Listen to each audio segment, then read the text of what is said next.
There's no turning back. If you want to make your workspace functional, don't have towels across the room. Don't, have your dryers all the way across the room, or like just don't have the situation, your setup where it's going to take you longer to groom the animal, or where it's going to be harder to when it's harder, it's much more on you, and when it takes longer, you're going to get closer to that 2% problem. So you want to make sure that it's very functional, you've got everything that you need readily at hand. If you use things like muzzles and all that kind of stuff, it's just really handy. So that if you've got the cat on the table, you can just reach over, and grab it. Or if you've got people there that could grab it for you, then it's great. But the quicker that you can get to it, the better it is. So there's plenty of stuff. So quiet, calm music and aromatherapy, all that stuff will affect your environment. And it doesn't necessarily affect the cat, but it'll affect you. The music and the aromatherapy is something that I have used. I haven't seen great improvements in it, but I've noticed that cats are a little bit more calm than it is like when I'm blasting out 5-7. If I turn my music off, then I notice that just the environment is quieter, and so I'm more in the grooming zone, and so the cats know that I'm more focused on them. They don't have all this crazy noise going on. And as far as aromatherapy goes, you got to be careful about what you're using. Certain essential oils, if they get on the skin of a cat, can seriously cause some problems. That's why it's important to know from your shampoo, because essential oils can essentially kill cats. The oils don't digest it the same way the dogs do, so certain ingredients that are safe for dogs are not necessarily safe for cats. And a lot of those aromatherapy oils will use that. You just want to be careful that you got it like up and away or out of the place where the cat can not get over and get it on the skin. You also want to steer clear of more of the stimulating smells, like cinnamon and all that kind of stuff. Maybe something a little bit more relaxing as far as what's going to affect you and also affect the cat. And like I said, celluloid spray, I like to use that. I spray it on like my upper arms that aren't going to get wet. Or I'll spray it on the table sometimes, and it'll it's not really the scent that I can smell, but it's the scent that they can smell and that I can smell. So basically, it's like these are a bunch of little things that they all add up to make a big difference in the way you have. So happy alternative is great. Using the lap and legs, the hold and stretch, I'll show you that in a minute with this kitty here. I do a lot of grooming in my lap. A lot of times I'll actually get down on the floor so that I can use my legs. Because personally, I don't like to use an assistant. Yeah, have a competent assistant, and that's not really something that I have available all the time. Most of the people I work with are either allergic to cats or they're afraid of cats, and if cats like them, they're going to jump back and freak out, and the opposite of what we're going to do. So you need to make sure that you have a competent assistant if you're going to use one. Personally, I don't usually like to use cats just because I'm not always going to be in a situation where I have a helper, so I like to practice working on them. So just want to make sure that everybody involved knows what they're doing, is not afraid of the cat, scratching the body or anything like that, so they have the same confidence that you have in grooming the cat. I will say that I have heard a lot of stories of how accurate they are. People saying, last place I went to, they had 4 people holding the cat, one holding each leg and another one grooming. And I've heard a lot of that, so I'm going to assume that they won't lie. There are places that have multiple people. In my opinion, the more people you have working on a cat, the scarier it's the situation. You kind of treat it like a red alert situation, kind of deal, and that just increases the trust of the cat. So you want basically just you, maybe a competent assistant that's with you that's also calm. But the more people you add to it, it's again, think about how you would feel in that situation. You've got a whole bunch of people swarming you and holding you down and doing something that you don't like very much.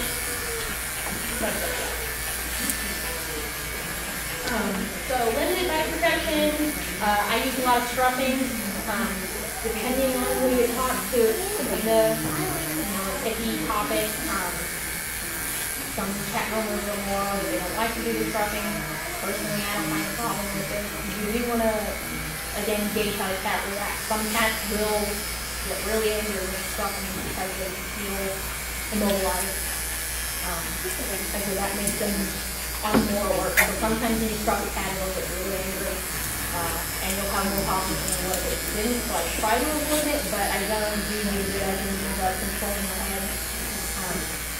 It does take away one of your hands, but then again, for me, is where my legs come in, or where my fingers.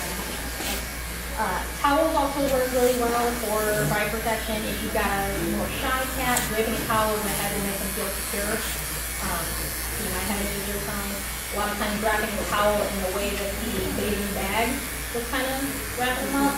Kind of wrapping them up to where they maybe have their head out, or even have their head in what we call a pretty burrito.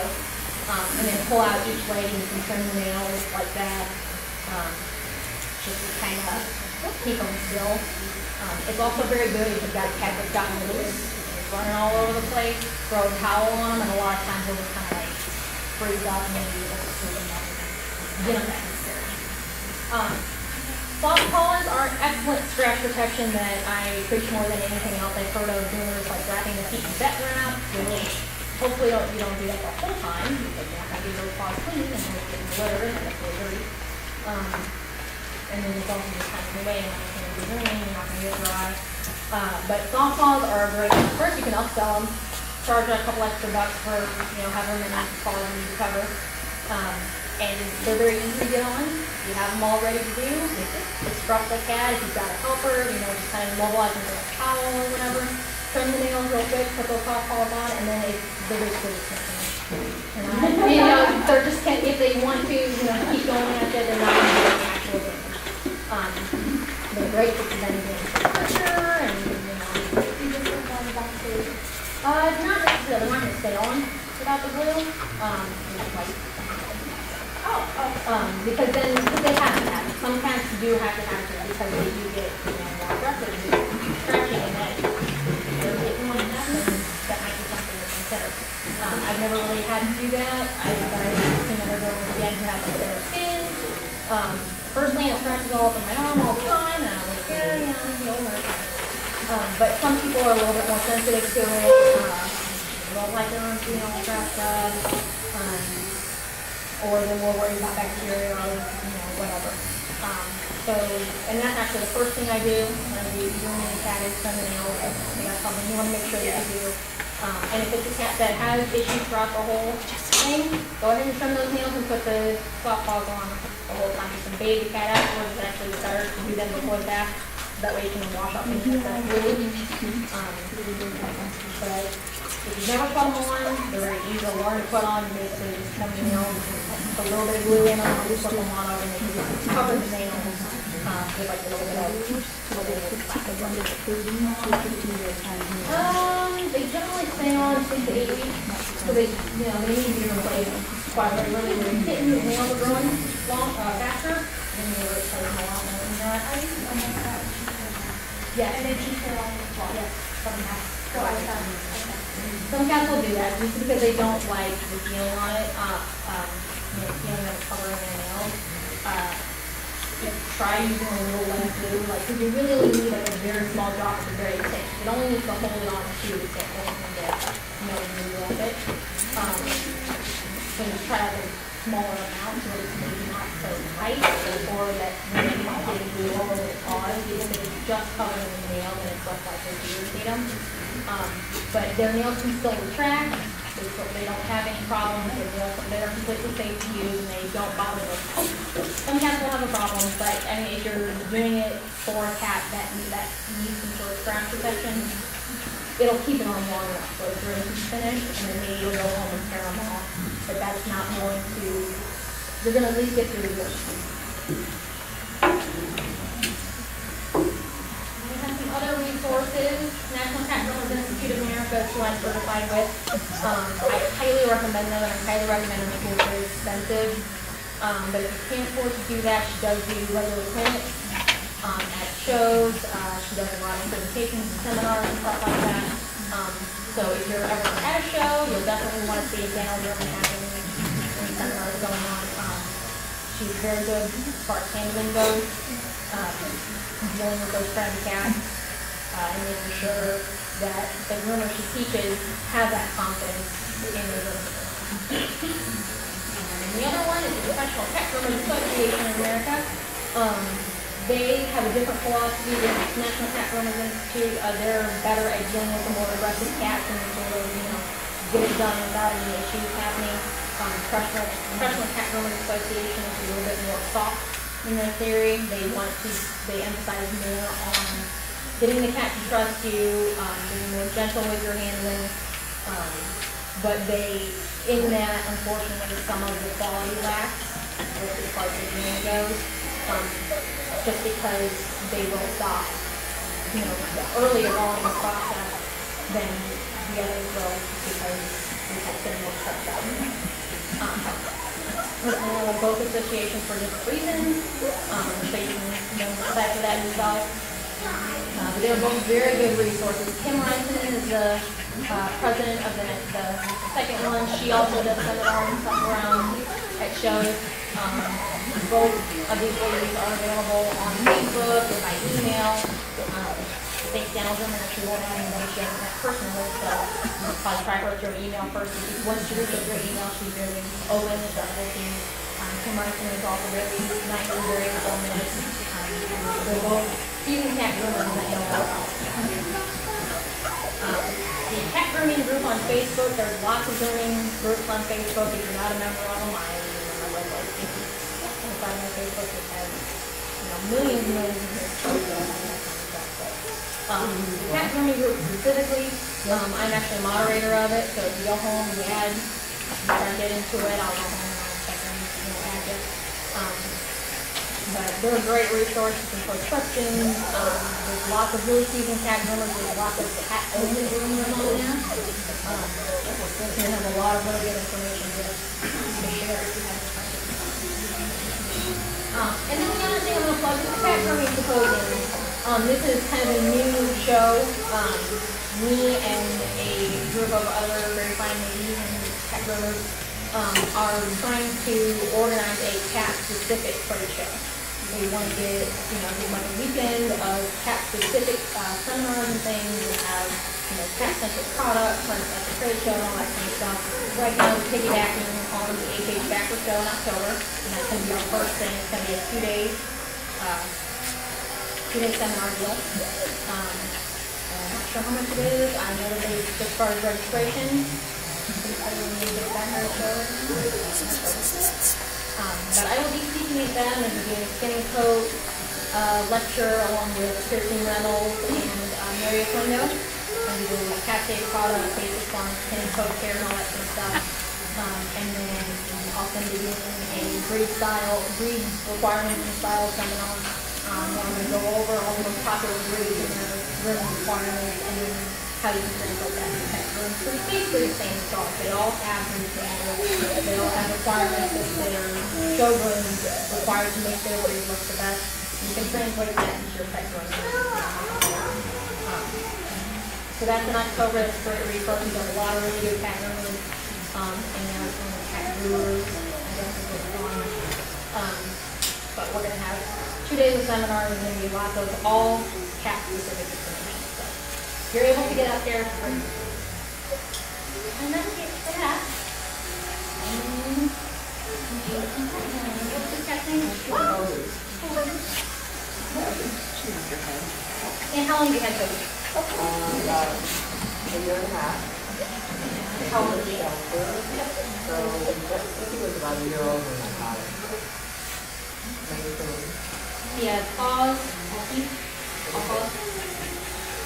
That's just something you're going to want to make sure you ask about. If you've got a cat who's only got, back paws or doesn't have any paws, and you don't have to worry about it. So you want to make sure that you take note of how they're acting in a carrier who is like curled up and a little scared and looking out. Not sure what's going on. The best thing you can do is open the carrier. You've got the top opening, and it's better than how much you do the cat on it. But if you've got the front one, just open it up and let them look out. If they lie before I'm really ready for them, then I kind of set them in a place where they can see my table and see what's going on. We hear the sounds and maybe get a little acclimated. But I just kind of let them peek out, let them see what's going on. Just kind of kneading the towel in there, so that's good. Kind of comfortable. Is he generally trained for grooming, or Not typically. Have you ever given a haircut or just like? Just shaving and, just thinking about shaving. Just for practice. We're not even doing green today, but I'll show you this one.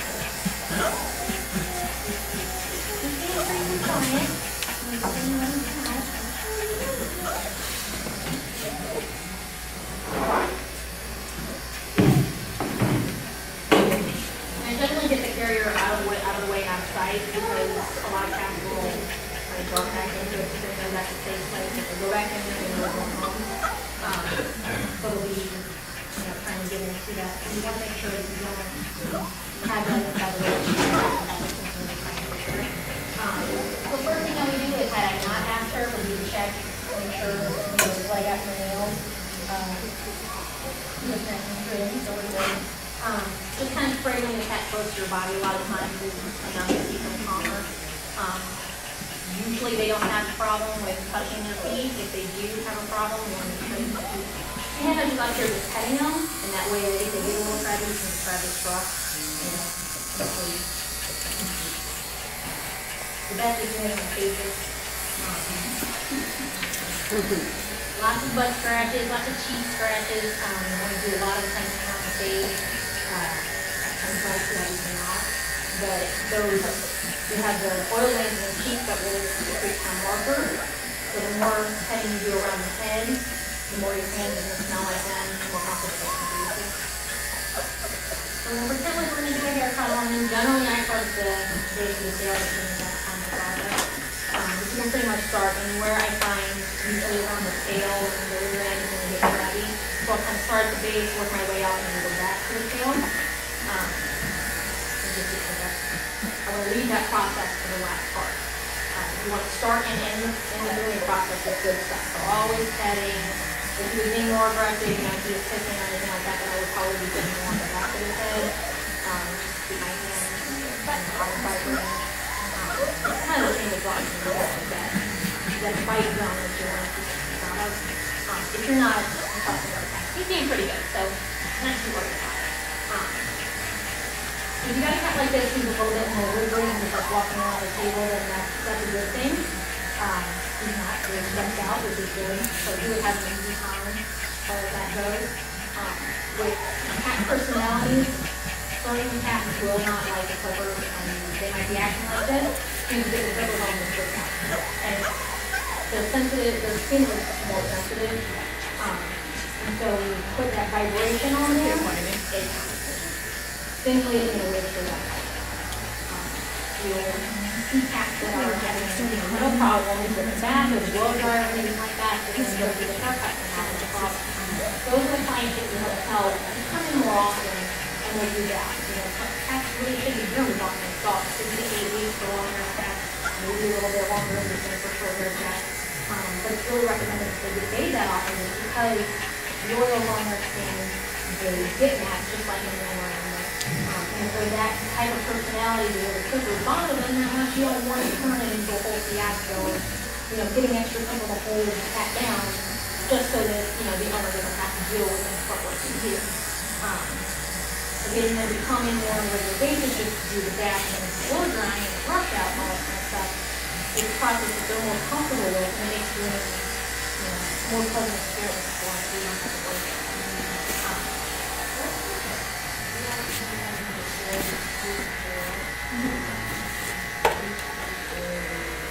Like right there at the base. Yeah. It's called stud tail. Tails are like the phobia. I don't see that's the technical term. But it's basically they have kind of like the extension plane where they're on the tail and up there and but those are particularly usually unneutered male cats. But it can be unneutered female cats. So it's possible to have it on top. Yeah, even on top. Yeah, that central area right on the top of the tail. It can be, sometimes I have seen it where it runs almost a little into the tail because it's that accept it. And that's usually not the best. Sorry, I only got 5 minutes to keep up tonight. Maybe go out the party. If they were, so we done them properly, so they weren't really good at resistant shampoo, so they don't make that. You know, people are doing it, they don't want to. They think that the bath is the worst part of the accident. Most have a lot harder. Most have harder back after taking the harder to work on.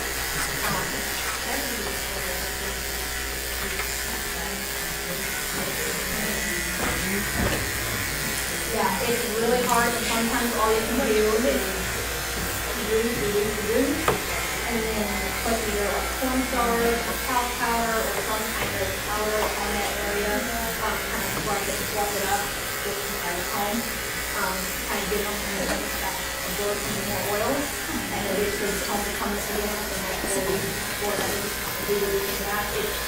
Because they're basically playing catch up with the urban. After that, you can probably stretch it out to 6 to 8 weeks, and then do a little bit longer.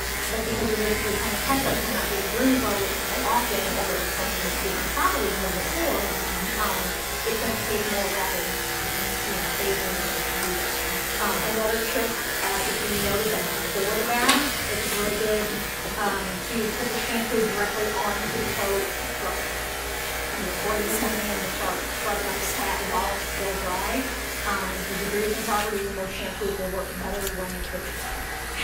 So that's something you can also put the powder on before the bath and sit for like 15 minutes. It will enjoy some of the oils, not even get all these bathe them, and it will be better. Cornstarch is probably the best. Like the talc powder, like the green bottle, green powder.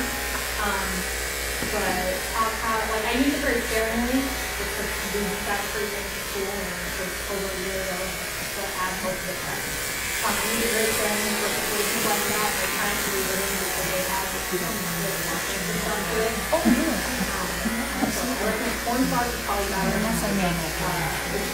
Any sort of powder like that. I told the John she's kind of pinched on his head. He doesn't really know what I'm talking about. He's got great coordination, so when I try to match this and listen to whatever after that, so much double, triple check. She's got a pin hat right now. Not only goes down and looks like she did some kind of creation. She did some, they had a wine that really, I think I've seen that on the grapes on the side. So that's what that is. We can try and fix it. I started them out and then I kind of wash it out front and back. Yeah. We're going to pretend like he's doing really mean if I keep it really in on the front. You want to make sure that you're getting it right behind the head. You get lower. You want to make sure that you have a good hold up here. You want to pinch more with your fingers. Like you're gripping like this, but you want to pinch more with your fingers and not your hands. Because especially for us ladies that have red, I think it's pretty short on a little basis because I'll notice it on cats that I do haircuts to, if I'm scrubbing them real tight and then I come away, you will have little indentations and irritations. So you want to be very careful about how you scrub. You don't really need to scrub like, the desperate either. Some cats do get desperate on the computer. Usually it's just enough to keep a hold on them. Cats can still, like a cat that has really loose skin, you want to make sure you get a lot of that extra skin out of it nice and taut. Because holding it real loose and giving them enough slack again, they can turn their head around and bite you. And that's actually, as far as on this hand, you can kind of see from the closest I ever came to a bite, so the cat was freaking out because I started to put the cone on. She kind of freaked out and I went to struck her and she turned her head, pulled her back legs up, and went all in my hand. So her teeth actually did get it, but they just kind of scratched the surface of it. She immediately grabbed and put her head over the table so they don't turn her back. And that's my method of protection. When they get like that, I don't know. That was one of those situations where they probably shouldn't have grabbed the cones that were freaking her out. Mine's on the other side of them, so. But again, that's with the whole, you need to make sure you're reacting properly to the bite. If the cat's coming back, you don't pull away. Then the cat's going to bite you and then take off. You're gonna have cat loose in your swamp, you've got dogs, they're gonna start barking, they're gonna start breaking out, they're gonna elevate the cat's cat can possibly get outdoors, get out an open window, even if everything's clean, they're gonna be jumping off the walls, they're gonna try to find a wine, they're gonna be freaking out, trying to escape from what they perceive as danger. So if you've got a cat who's, being more aggressive, first of all, you need to know your limits. If the cat's being aggressive, you think you need to make sure you don't handle it. Refer them to the Lord. Refer them to a vet if you think that the level of stress is that high. But know what you can handle. I know that I can handle quite a bit. I do have limits. I send a couple cats home. They just, for their comfort stage, were not, adequate candidates for one that has all limits. One over that has dogs in it. They're putting in a hot business or going into their homes, and that's less fun for the cat. But you want to make sure that you don't pull away. Grab that straw. Like I said, when you shove her head in the table. Shove her head flat in the table. But like really coming against the ceiling. You don't want to get behind you. Flatten their head in the table. You want to get into this. But you need to make sure that you have control over everything that's going on. Because usually they'll go up their back leg, you want to grab their back leg at the same time, and make sure that you have, control over all of their body parts so that they're not, causing you any damage that they're also not going to hurt themselves. With that cat, she's just pretty freaked out at that point, so I just kind of pick her up, I like that. Like this, cat can't really do a lot of it. Especially if it's cold, you use your arm to kind of brace back and pull them back. The front legs are going to have to stick out forward. They're not going to be able to get you got the back leg. That's really the strongest part of the back. So those can be the number one thing you're going to have control over. Grab the leg, grab the back of the bird, and come on. She's really, really freaked out. We wanted a haircut no time. So if you've got a cat like that that's freaked out, then those are your two main things, strut and back legs. Those are your two main points of control to make sure the cat can't bite you, cat can't scratch you. They might still bring their front legs up to try to get your hand or whatever, but if you bend them back like that, which they can do because this spine is so flexible,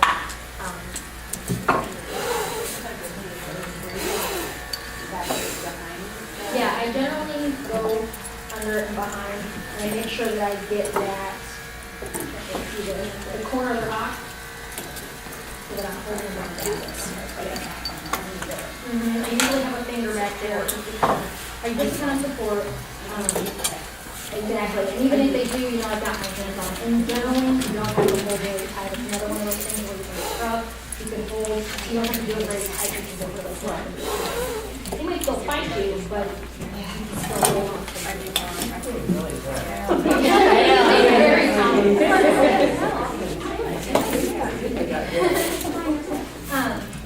But as far as haircuts go, first of all, you want to make sure that the skin is tall. Wherever you're going, a lot of people cut cats. Skin is actually not attached to all the tendons like they were dogs, so that's why you can't always take off and move and get around very easily. That's also why it's wrinkled. So you be careful that wherever you're cutting, you're stretching the skin. Generally, when a cat's in a position like this, which they usually are, it's better, kind of scary. I have to do a switcher out. That's pretty easy to do on the body. Yeah. As far as underneath I've never been here. Generally, I'll lift them up like this to do the belly part, because it's kind of a comfortable position for them. Yeah. I've never had cats turn around and try to bite me in the face or anything like that. They're a little bit less trusting of it, and you might want to adjust them a little bit further down. Generally, they don't mind this position so much. It's going to be cats that are just protecting the clippers in general that are going to fight you on this. Most cats will be pretty good at this. And with this, you can get most of this left. You stretch out, instead of standing up like this, your legs are stretched out. You can do that. You're not going to get any breaks. But this is, the looser holds are generally what I use for the pre-cut or the bath. Because I'm not worried too much about lines. I'm not worried about getting, perfectly even. I'm mostly just worried about getting the majority of the hair off. So I'll, get a little bit more loose with them. When I'm doing up on the legs, if you've got an assistant, they can strut and hold the arm out like that. Sometimes you don't even need to hold it out. Some cats are just looking for it, so you can just stretch the arm out. Cats, again, the shoulder blade is not connected, so it's very, very flexible. You can move it around in just about any direction. One way that it's pretty easy is to just kind of scrub and pull the back leg up and pin it under your thumb. And that'll actually get you a good flat surface in your armpit. You just want to make sure that you don't go flat along that bit of skin that sticks out from your elbow. Kind of hard to see. But that'll give you control over that one arm while you're also shaving this part here. If you pull back like that, you can roll that out. And again, you gotta stop with, you know, they're gonna be okay with you strapping them and pulling them around like that, or they're gonna have a little bit more trouble. I've had cats that will do that. My own cat actually doesn't like them scrub very much. And she'll start pulling her back legs up. So I usually can only do that position for a couple seconds. So generally what I'll do is kind of hold her head and back, because she's, very compliant with the point of vibration. As far as the tail goes, a little bit more cautious, though. A lot of cats are a little bit more crazy for it. What you can do, what I've done before, is with the tail up around here and pin on there so you can clear out under the butt. You just got to pin behind the thumb. A lot of stuff has to do with pin behind the thumb. I've actually pinned the back leg up here too when I've had mats in this area where the cat has been pretty aggressive with me. And that way I can just pull those out real quick just because they don't have spare hands. If you got a spare hand, they can hold the leg for you great. But that's basically the common, more gentle hold as far as not stretching them too tight. Those are going to be common. Everybody see this chair pretty good? So generally the lap is going to be an easier position. For most cats, they're going to feel more secure in your lap. I've actually groomed some pretty fat cats just like this. And they're so fat, there's just no way they're like a Buddha. But if you use your legs, generally still need to educate them, kind of wrap their little legs in there. Make sure you get it over the knee, and that way you can stretch them out. You can bend them, pretty far back, just like that. You can shave and get that nice and good. As far as the back legs go, a lot of times what I'll do, like I said, I'll get down on the floor even. Use my legs, kind of flatten them out, like that. Do the same thing. Or if I've got a cat who's being more wiggly about the rear end, I'll just put them down like that. Shave that up, and generally sometimes I do this. And their legs are toes. Like that. I groom barefoot, so I want to do a cat like flip-flops that I just slide off. So you can have that, and get the tail out of the way. Basically just being creative with your arms and legs makes it a lot easier for you. That was something that I learned in the cat school. How do I groom cats by myself? I don't really have a reliable assistant. Use your legs.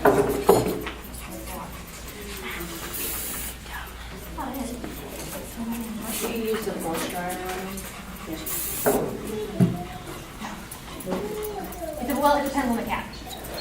Using conditioner is kind of iffy. It depends on the breed standard. There are certain cats that have like Siamese, certain other cats like the Cornish and Devil Rex.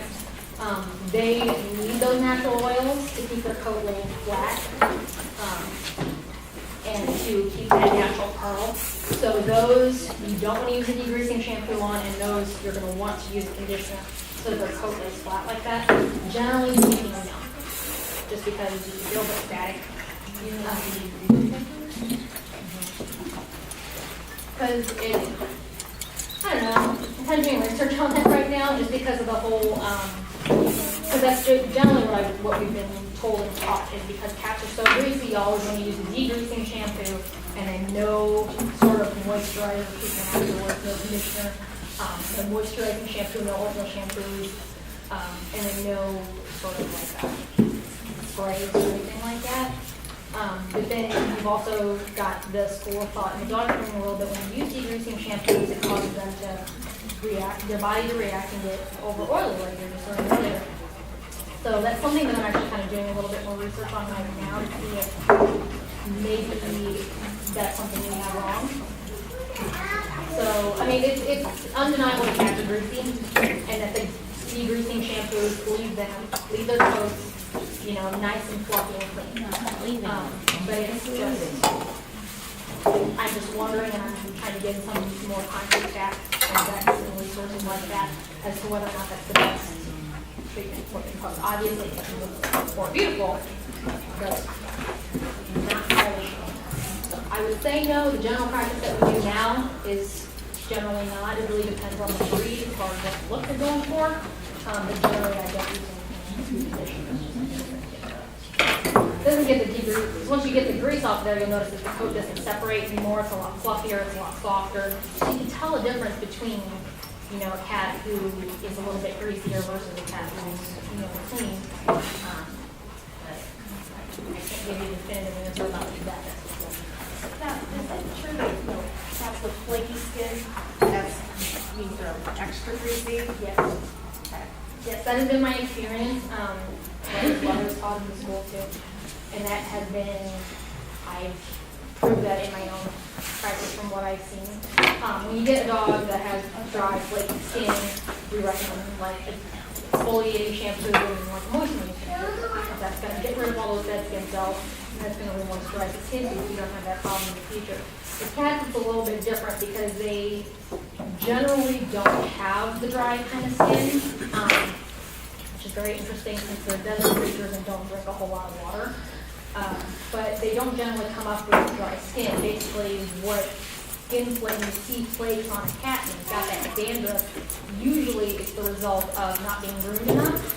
And so the oil kind of works like tacky glue on their skin and on the coat, and that's how you get matches because that hair is growing in.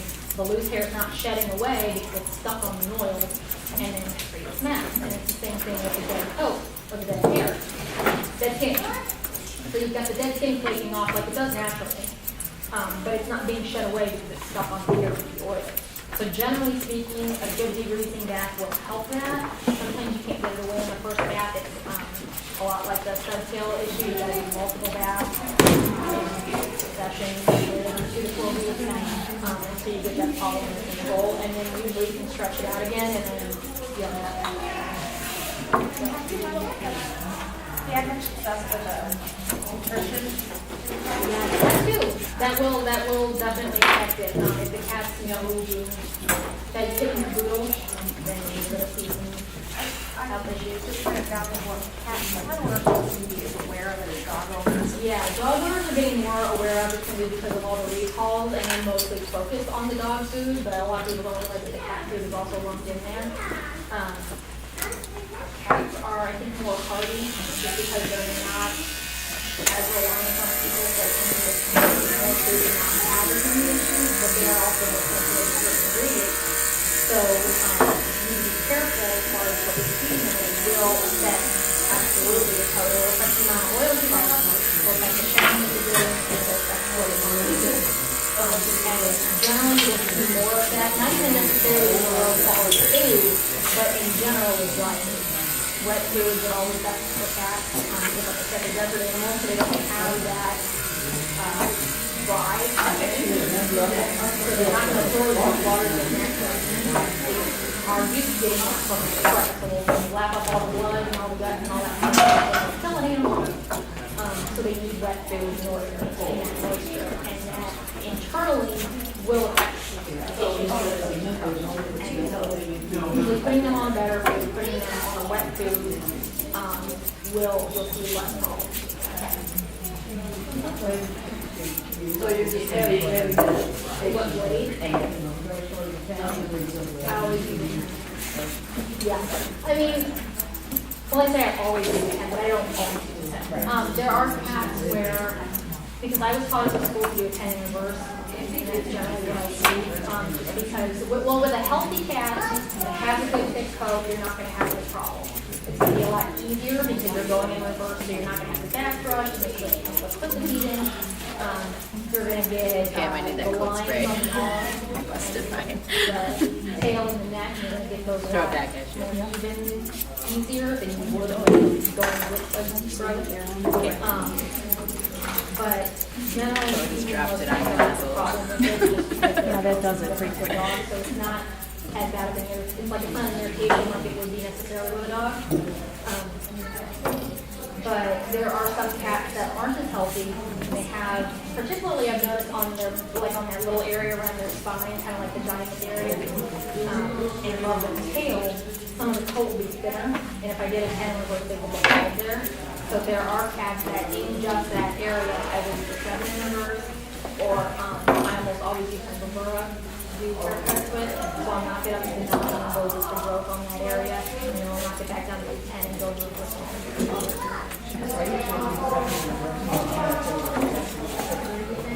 well, if you're doing it in reverse, then you're probably not going to have as much problem. Just personally, I've tried to do it with the growth, and I just had too many issues with it. Like I got a back brush because I'm a little picky about how smooth it is.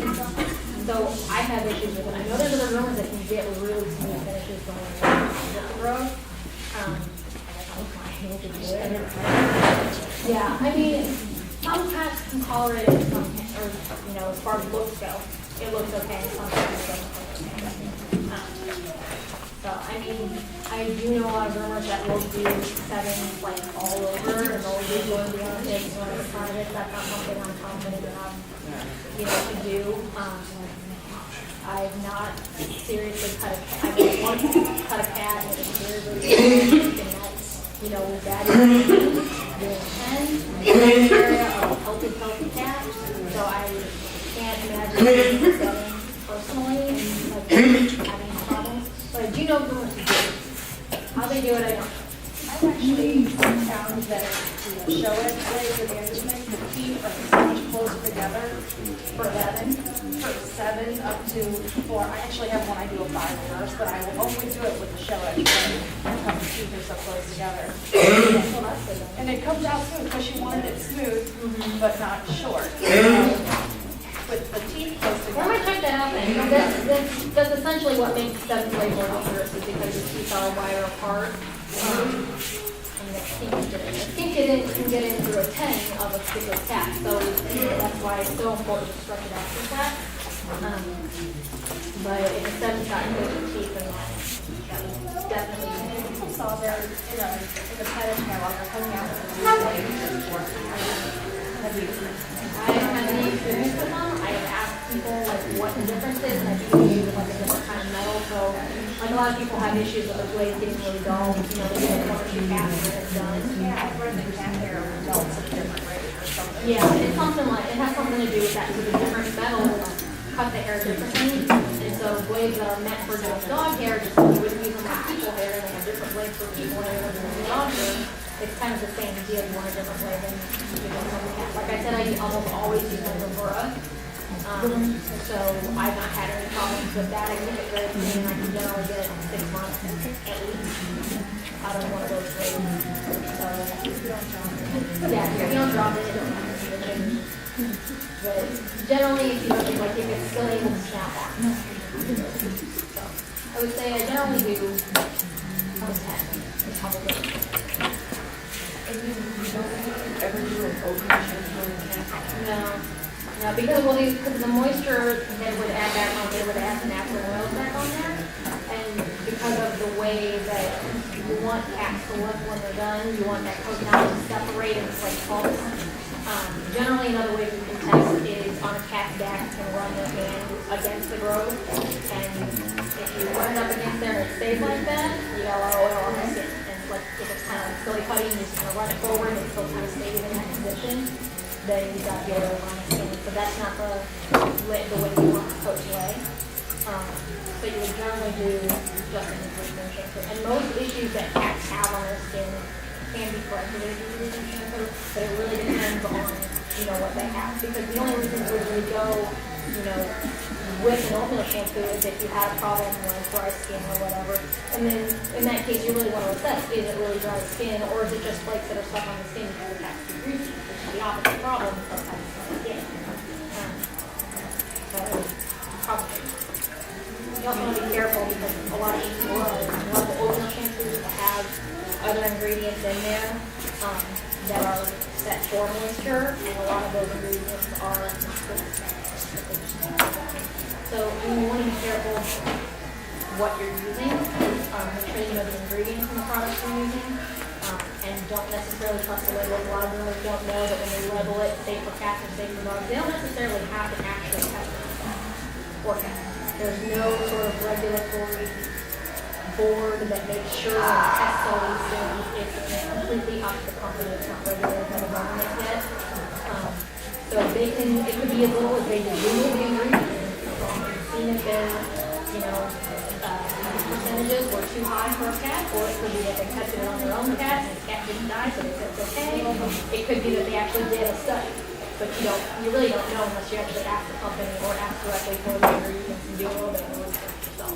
So you really got to be careful what you do, because even some that say that they're safe for cats, I've seen contain tea tree oil, and 7 drops of tea tree oil can kill a cat. So you got to be very careful. I don't really use anything anymore. I'm kind of in the middle because I was using the Poodle F&T, which is like the shining beacon as far as degreasers go, and it works the best as far as any other shampoo that I've used, and that I still do recommend it really. The only problem is that I've run into issues with the company of they won't disclose their ingredients, and there's huge suspicion in the cat grooming community that contains Delamine because it's F&T, it's really thick, basically it's really thick shampoo, and Delamine is very dangerous to cats. I mean, the argument is that Daniel German uses that at the school, and thousands of cats have gone through there and not have a problem, but that doesn't necessarily mean that it is safe and it's not affecting them in some way. So basically what can happen is it can just build up over time, and eventually the cat dies, and it might be because it was old, it could be because it was made in the line. I'm kind of iffy about them. They are the best degreasers I've seen so far, the F&T.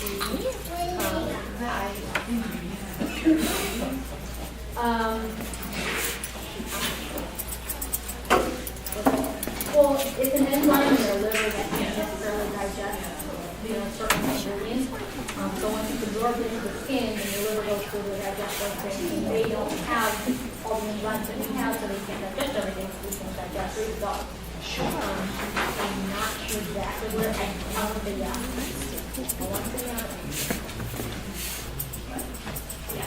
I've also recently ordered, and I actually decided to mail yesterday, a tub of the Davis degreaser, which is the shampoo that the NCGA recommends.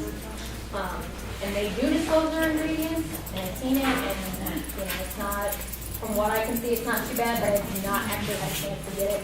My cat's actually pretty disgusted, so she'll be getting back in the next day or two. See if it works. I've tried some other things, but some of the other ones just haven't worked. I've tried some degreasing, some shampoos from the show season I didn't really like the results from, even though some other groomers said that they liked it, and nature specialties. These are orange crush that we got. I'm not sure if it doesn't have the lemon in it that it says. So I might try that too, because it's a good degreaser, but I've not actually tried it on the cat. I've not seen one right on it, so. You hate that start. Yeah. I tried it on the copper the other day. I wasn't that sure. If it doesn't work on the copper, so I'm always wondering how it's going to work on the really greasy cat. But basically, kind of like my default is I will use Dawn or ivory dish soap. It's not the safest, and you do open yourself up to some issues because if the client comes back and says their cat has an issue with the shampoo that you use, it's not meant for animal use. So you can get into other trouble because you're not using animal product on them. But I used it in this slew of things in between shampoos every time. Until I get the next new shampoo, I gotta use just on a couple cats in order to, really wash them out. But you want to make sure you rinse it very well, don't put it on them very well, that kind of thing. But I don't really have one that I can defend. Right now, the F&T and the Davis degreaser are the most spoken for in the cat world, so those would be the two that I'd recommend. I don't know personally about that either yet. And if you don't mind about the ingredients, because it does say F&T is safe for cats. So it's safe for use on dogs. So really, if you ever had a problem with it, and the owner came after you could then go after the company and say, well, the company told you that this was a pet, so you can go back to them and not be out so much. It would just be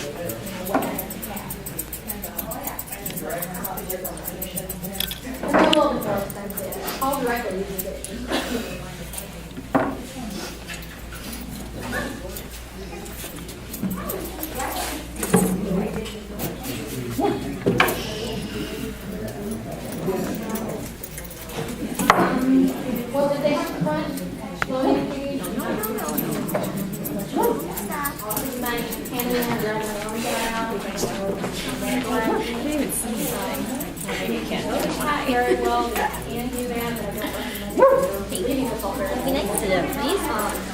I did usually I know, we're not the only ones that I here. would sooner take off the lid.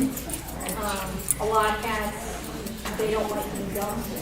But if you dump on cages that are like the missing screws, the screws are all rusted, you know, they've been around for 2 years. Yeah, usually dumping is the easiest way. Generally, because I like to let them put their head up and look around, I'll take the top off.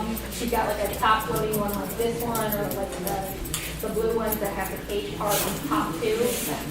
Those are really good, especially if you got a really rescue cat.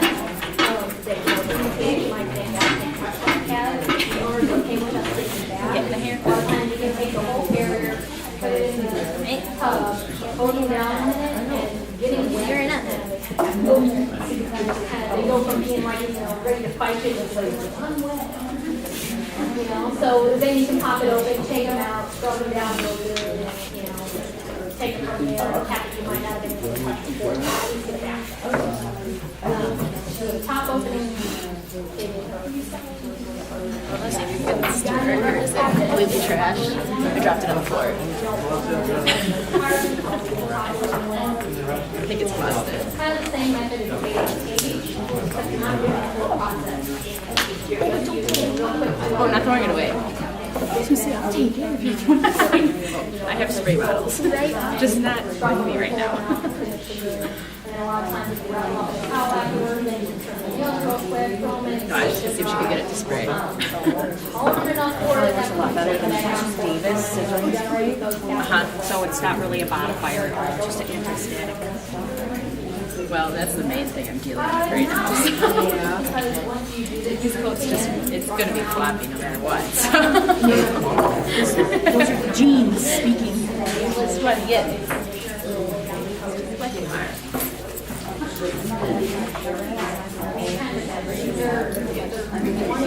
shed reduction. This is not the shade. I would say No luck. 6 to 8 weeks for a stronger cat, 4 to 6 weeks for like coat. Yeah, we're about shedding I don't think so. You don't want to get too close to the nozzle and convert them. Staying in about that far away, you should be okay, depending on how strong you are. I've got this little bear one that they got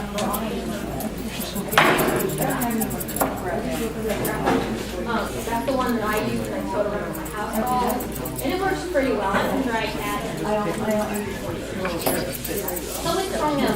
Probably not thrown out like a house. It's not thrown out like a little bit. Working is really good extra yard. But it's strong enough that you can get a long hair. It's relatively good. Like my salon, we've got the like double. It depends on the cat. The short hair cats I found work better with the Terminator. Long hair, you don't get much out. The tool I found actually really has the most hair out. They really work first. They really go to the top. So you're hitting their face at the same time that you're being terminated. And you're like, oh my god. That takes her when you do a whole lot of hair out. I've never had it before. I usually do it before the bath, especially now I'm along the way. I'll do it before and during the bath. And it's terminated right now. Yes. This was terminated right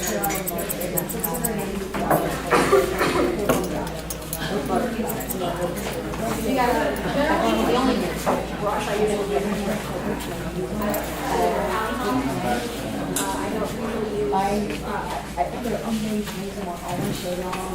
stick a brush. I don't generally use stick a brush or spray foam or anything like that. Yeah.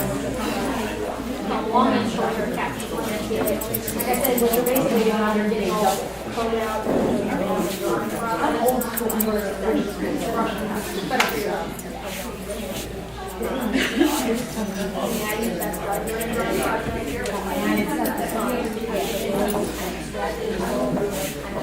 more worried about this really loud noise than they are about playing on the depending on the technique on it, and then there's Pearson-Sertzel, okay.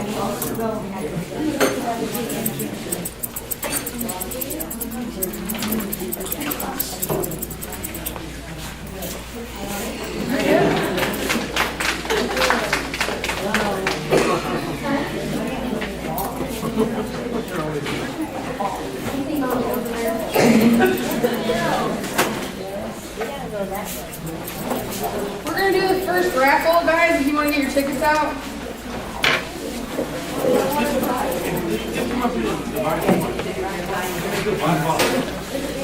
You might want to let people know If you guys wanna buy some raffle tickets, you can come and buy some first, I guess, before we start the raffle.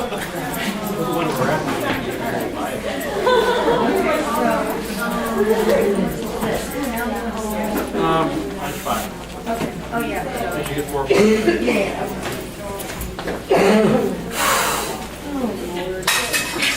there. That's a lot of Poodle right there.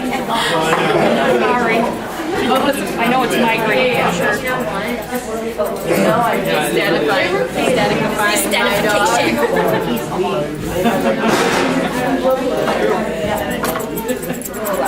I know.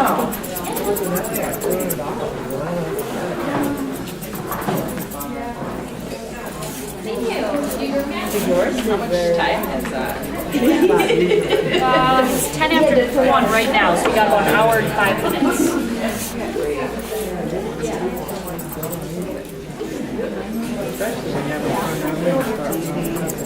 Well, it's good to still have that.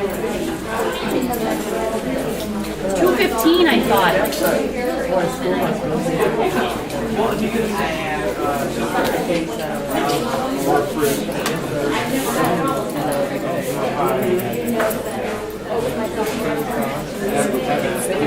Nobody answered me. So I thought it was 2:15. Oh yeah, I don't know. I heard you. I couldn't tell. I think so. I think we started at 12:15. Right, I did too.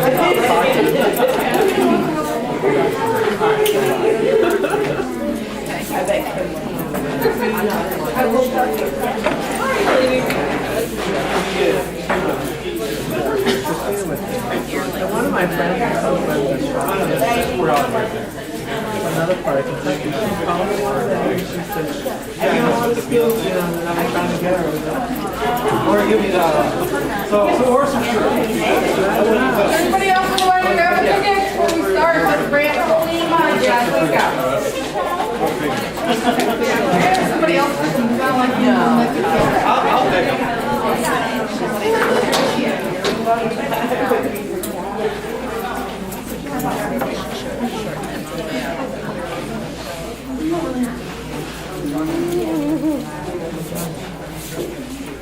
We'll do this one, you can buy some tickets. Do you need some outside instructions? We gotta hold them.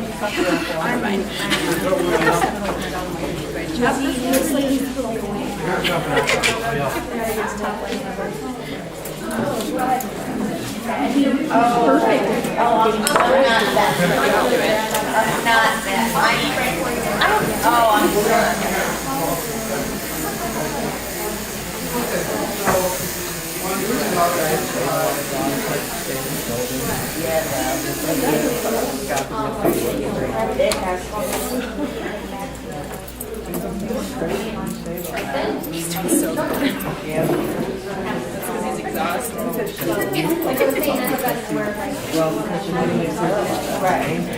No, we didn't have to do anything.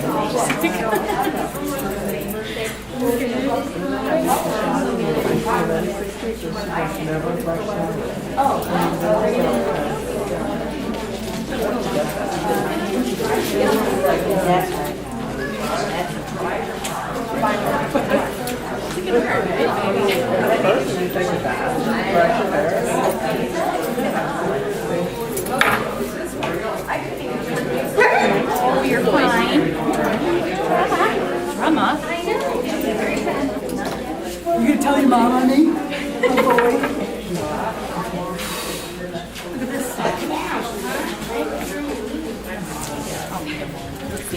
Wait, Steve. I can Does he stand straight or does that like this do that? He kind of probably does that, but. Is that called? I'm not doing anything. It's water. I'm not touching your ear. Betty? Is it Betty or Betty? Just the ear infection. I just touched your ear. No, it's the other. Okay. It's just, it's on. I'm pretty sure it's not. 2 more minutes for raffle sales. 2 more minutes.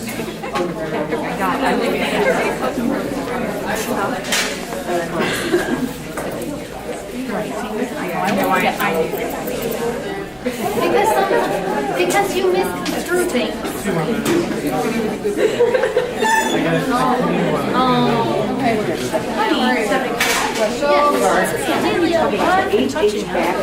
Yes, it is a show in Chicago. It's like a trade show and seminar show. It's not as widely known, but it's You guys have an hour left. that's why you have to leave. Just kidding. Yes, Okay. So we'll do some of the little stuff and some of the big stuff.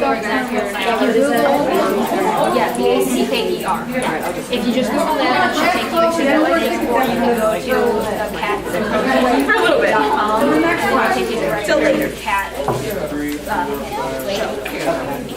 Okay. That'll take you to the right information. Otherwise, their website, as far as I know, should have pages I know. It's hard. Now and then a few things after this.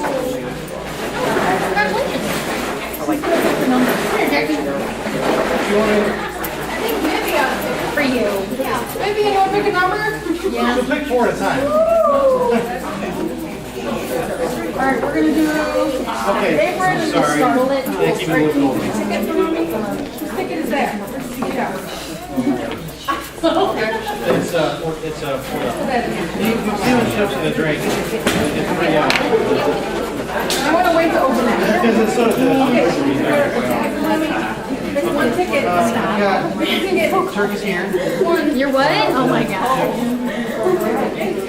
Number Recorded with Jake. You get to choose the house. 94392.